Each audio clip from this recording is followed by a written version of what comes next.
जगदीशपुरा कांड के बाद मंत्री आए सामने। कैबिनेट मंत्री योगेंद्र उपाध्याय पर लगे हैं गंभीर आरोप। जमीन कब्जे में संलिप्तता के लगे हैं आरोप। योगेंद्र उपाध्याय ने मीडिया के सामने रखा अपना पक्ष। मुझे बदनाम करने के लिए रची गई है साजिश। साजिश में भाजपा नेता भी हैं शामिल। सीएम के संज्ञान में भी लाएंगे पूरा प्रकरण। देहात के सांसद पर साधा कैबिनेट मंत्री ने निशाना। कहा, जब नीचे ऋषि मुनि तपस्या करते हैं तो हिलता है इंद्र का सिंहासन। सैफई के मनोज यादव को बताया मास्टरमाइंड। सैफई परिवार का मनोज यादव को बताया खास। मनोज यादव के इशारे पर हुआ है कब्जा। आगरा पुलिस पर भी मंत्री ने लगाए गंभीर आरोप। टहल सिंह नहीं है जमीन का मालिक। टहल सिंह के कई कारनामों की लिस्ट मीडिया को कराई मुहैया। देखिए, अनावश्यक रूप से कुछ राजनीतिक विद्वेष में लोगों ने मेरे नाम को शामिल किया और आधार दो बताए। पहला आधार तो ये बताया कि एक एग्रीमेंट 20 साल पहले का, एग्रीमेंट की ब्याज 1 साल थी, एग्रीमेंट की ब्याज खत्म हो गई, एग्रीमेंट खत्म हो गया। बल्कि मैं अपने बिहाफ पर कहता हूँ, मैंने तो 6 महीने पहले विड्रॉ कर लिया था। जब मुझे लगा इस जमीन में कोई विवाद आ गया तो मैंने ऋषि गुप्ता के साथ एग्रीमेंट हुआ था। ऋषि गुप्ता का भाई मैं तो अलग होना चाहता हूँ। मैंने अपना बहुत नॉमिनल पैसा दिया था, वो ऑफिस लेके उन्हें लिखित रूप में दे दिया कि मैं अलग हूँ, और इसलिए मेरा तो कोई मतलब नहीं। दूसरा, सबका ही कोई मतलब नहीं रहा। ऋषि गुप्ता का एग्रीमेंट टाइम बार हो चुका, कालातीत, और जैन साहब ने भी मानते हैं इसको कि उस एग्रीमेंट से हमारा कोई मतलब नहीं है, और ऋषि गुप्ता एंड कंपनी मानती है। इस जमीन पर कब्जा कराने का पीछे का राज किसका है? आपने बोला जैसे मनोज यादव,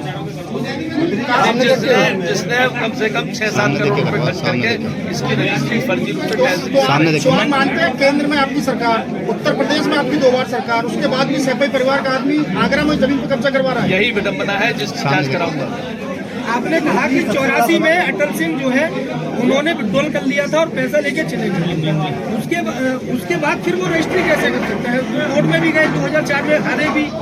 तो यही तो विषय है, रजिस्ट्री जब करना है तो इस पर मुकदमा होना चाहिए। मेरा कहना यही है कि जिन पर मुकदमा होना चाहिए फर्जी काम करने वो तो हुए नहीं है, और जो असली मालिक थे उन्हें बाहर कर दिया। 2004 में नाम ले रहे हैं, राजनीतिक बैकग्राउंड क्या है? निकटतम व्यक्ति है सैफई परिवार। मंत्री सबसे बड़ा सवाल, मंत्री कब्जे के बाद सबसे बड़ा सवाल है पुलिस के ऊपर। आरोप भी लगे, पुलिस ने पूरा मैनेजमेंट है और उनको जेल भेज दिया। फर्जी बोलते हुए ये लोग जेल गए।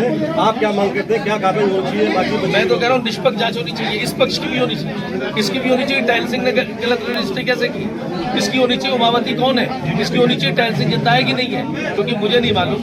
आज एक अखबार पढ़ा मैंने पिछला, उसमें किसी अखबार में था, किसमें था मुझे भी ध्यान नहीं रहा। 2008 में टहल सिंह की मृत्यु हो गई।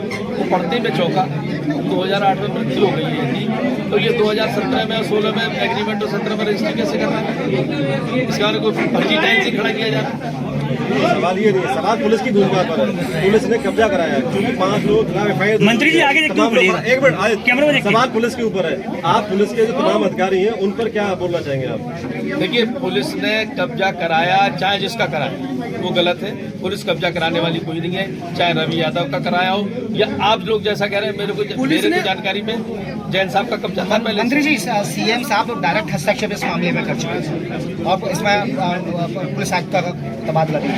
तो आपको नहीं लगता अभी बिल्कुल स्मूथ जाएगी अभी जांच? नहीं, तो स्मूथ जाएगी। योगी राज में जांच स्मूथ ही जाएगी, और हम भी चाहते हैं स्मूथ जांच। कमल चौधरी का क्या रोल निकल के आया पूरे इस प्रकरण में? कमल चौधरी भी पहले वाले एग्रीमेंट में एक पार्टनर थे, उसके बाद नहीं थे।